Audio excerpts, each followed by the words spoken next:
Haunted bus stop. रात के लगभग अमर बजे थे।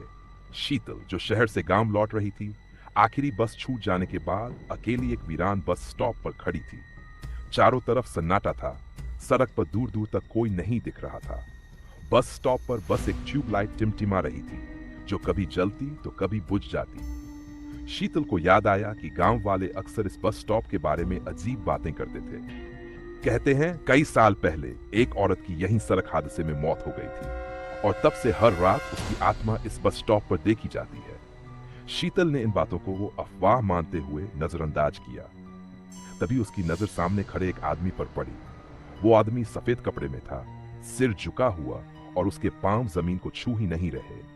शीतल की सांसें थम गई। उसने आंखें मली, पर वो आदमी अभी भी वहीं था। अचानक वो आदमी धीरे धीरे शीतल की ओर बढ़ने लगा। शीतल डर के मारे पीछे हटने लगी। तभी उस आदमी ने सिर उठाया। उसका चेहरा नहीं था, बस एक काली गहरी खाई जैसा खालीपन। शीतल चीख पड़ी और उल्टी दिशा में भागने लगी। भागते हुए उसे लगा जैसे कोई उसका पीछा कर रहा हो। सांसें तेज, दिल धड़कता हुआ वो किसी तरह सड़क पार कर गांव की ओर दौड़ पड़ी। सुबह जब गांव वाले आए तो बस स्टॉप पर शीतल का बैग पड़ा मिला, लेकिन शीतल का कोई पता नहीं चला। कहते हैं अब वो खुद उस बस स्टॉप पर खड़ी रहे, अगली बस का इंतजार करती है। कभी देर रात उस बस स्टॉप से मत गुजरना। 3 दिन बाद शीतल के भाई राहुल को उसकी गुमशुदगी की खबर मिली। गांव के लोग डरे हुए थे, लेकिन राहुल नहीं मानता था इन भूत प्रेत की बातों को। उसने ठान लिया वो अपनी बहन को ढूंढेगा, चाहे कुछ भी हो जाए।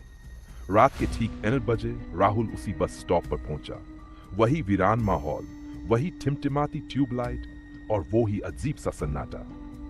राहुल ने जेब से बहन की तस्वीर निकाली और जोर से बोला, शीतल, अगर तुम यहीं हो तो मैं तुम्हें घर ले जाने आया हूं। कुछ पल तक सब शांत रहा। फिर अचानक ट्यूबलाइट जलने बुझने लगी। ठंडी हवा चल पड़ी और राहुल को ऐसा महसूस हुआ जैसे किसी ने उसकी गर्दन के पीछे फुंकार मारी हो। वो पलटा और सामने वही सफेद कपड़े वाली आकृति खड़ी थी, लेकिन इस बार उसके पास कोई और भी था। पर शीतल अब वैसी नहीं रही। उसकी आंखें लाल थीं, चेहरा सफेद और भाव शून्य। उसने मुंह खोला, लेकिन आवाज किसी और की थी। तू आया है, अब तू भी यहीं रहेगा हमारे साथ। राहुल ने भागने की कोशिश की, लेकिन उसके पैर जमीन से जैसे चिपक गए थे। सफेद आकृति हवा में तैरती हुई उसके पास आई और उसने राहुल का हाथ पकड़ लिया। एक आखिरी चीख और फिर बस खामोशी। अगले दिन से गांव वाले कहते हैं अब उस बस स्टॉप पर 2 लोग दिखाई देते हैं, एक लड़की और उसका भाई। और अब हर शुक्रवार वहां कोई ना कोई गायब होने लगा है।